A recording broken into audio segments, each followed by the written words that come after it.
কোনো পরিবহন ঈদযাত্রাকে কেন্দ্র করে বাড়তি ভাড়া আদায় করলে সংশ্লিষ্টদের বিরুদ্ধে ব্যবস্থা নেওয়া হবে বলে জানিয়েছেন ঢাকা মহানগর পুলিশের অতিরিক্ত কমিশনার মুনিবুর রহমান।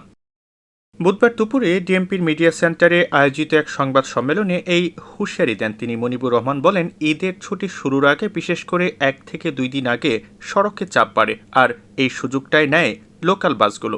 অনেক সময় বিভিন্ন সময় ইন্টারসিটির বিভিন্ন বাস অনুমোদিতভাবে শেষ মুহূর্তে যখন বাসের ক্রাইসিস হয়, অনেক সময় দূরপাল্লা রুটে যখন বাস আসতে পারে না, শিডিউল বিপর্যয় হয়, তখন দেখা যায় অনুমোদিতভাবে অনেক বাস চলে আসে। আমাদের ট্রাফিক ডিভিশনগুলো আছে, তাদেরকে বলা আছে যে তারা দরকার এটা নোট করবে, নাম্বারগুলো রেকর্ড করবে এবং পরবর্তীতে তাদের বিরুদ্ধে আমরা প্রয়োজনীয় ব্যবস্থা গ্রহণ করব। প্রতি বছর ঈদযাত্রায় বাড়তি ভাড়া আদায় করা হয়। এই বিষয়ে পুলিশের কোনো উদ্যোগ আছে কিনা জানতে চাইলে মুনিবুর রহমান বলেন, প্রতিটি বাস টার্মিনালে সার্ভিলেন্স টিম আছে, পাশাপাশি ভ্রাম্যমাণ আদালত থাকে। প্রতিটি টার্মিনাল কেন্দ্রিক সার্ভিলেন্স টিম আছে এবং সার্ভিলেন্স টিম কিন্তু বিভিন্ন সংস্থার সমন্বয় হয়। সেখানে পুলিশের প্রতিনিধি থাকবে, বিআরটিএ থাকবে, সিটি কর্পোরেশন থাকে এবং নির্বাহী ম্যাজিস্ট্রেট থাকে।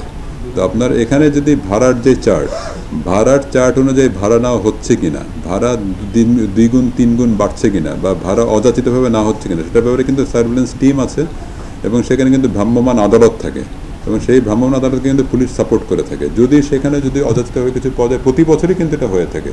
হয়তো যেখানে অযাচিতভাবে যেখানে খবর আসে, যেটা রিপোর্টিং হয়, যেটা রিপোর্টেড হয়, সেখানে কিন্তু কর্তৃপক্ষ কর্তৃক ব্যবস্থা নেওয়া হয়। এবারও যদি কোনো রকম কোনো ঘটনা ঘটে, যদি অতিরিক্ত ভাড়ার বিষয়টি আসে, যদি ভাড়া ব্যাপারে কোনো রকম যদি কোনো ব্যত্যয় ঘটে, তাহলে আমার ধারণা যে সার্ভিলেন্স টিম যারা আছে তারা প্রয়োজনীয় দিক নির্দেশনা যেভাবে দেওয়া হচ্ছে সেভাবে প্রয়োজনীয় কার্যকর ব্যবস্থা গ্রহণ করবে। এদিন সংবাদ সম্মেলনে অতিরিক্ত কমিশনার ট্রাফিক মোহাম্মদ মুনিবুর রহমান বলেন, ঢাকা মহানগরীতে বাস টার্মিনাল ও আন্তজেলা বাস টার্মিনাল ছাড়া সড়কের কোথাও দাঁড়িয়ে দূরপাল্লার পরিবহনগুলো যাত্রী তোলা বা নামাতে পারবে না। ঢাকা মহানগরীতে দূরপাল্লার এবং আন্তর্জেলার যে বাস টার্মিনালগুলো আছে, তার বাইরে কোনো বাসই সড়কে বাস রেখে থামিয়ে যাত্রী উঠাবে না। যাত্রীরা অবশ্যই টার্মিনালের ভিতরে থাকা অবস্থায় বাসে আসন গ্রহণ করবেন।